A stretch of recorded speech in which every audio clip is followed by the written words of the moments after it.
We've handled sound, fire, heat, and water. Now, the last big job an assembly does, carrying load, and we'll start where most of the country actually lives, in wood frame. Now, it's worth saying why wood frame deserves its own episode. The large majority of construction in North America is wood frame. Single family houses, semis, duplexes, the smaller townhouses. So knowing where wood frame runs into trouble is knowing where a huge share of real buildings run into trouble. Let's walk the trouble spots. First, weight distribution. In a typical house, the exterior walls are load-bearing. Sort of, they're holding the place up. If the load comes down onto them unevenly, you can get a real structural problem, even failure. Second, openings framed wrong.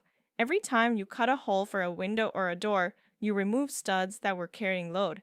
Look, that load has to go somewhere, so the studs beside the opening get doubled, sometimes tripled to pick up the slack. Skip that, and the edge of the opening is simply too weak for what's pressing down on it.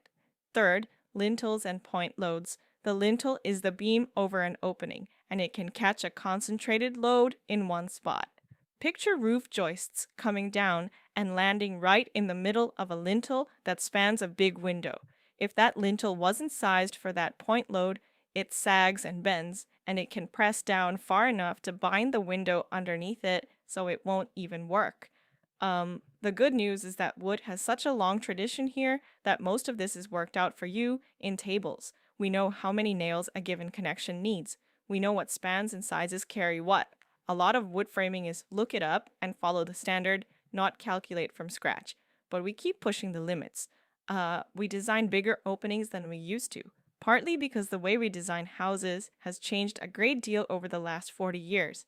All that glass and open space.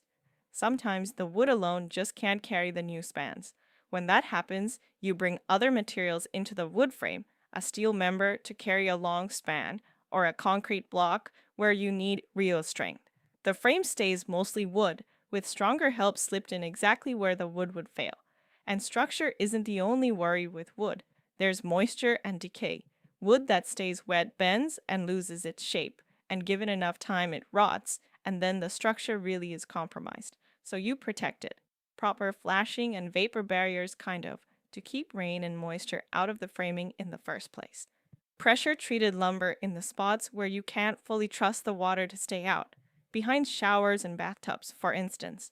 And ventilation wherever you can manage it, because moving air dries things out. Not just in the walls, but in the roof, the attic, and the crawl space. That shallow space under the ground floor when there's no basement.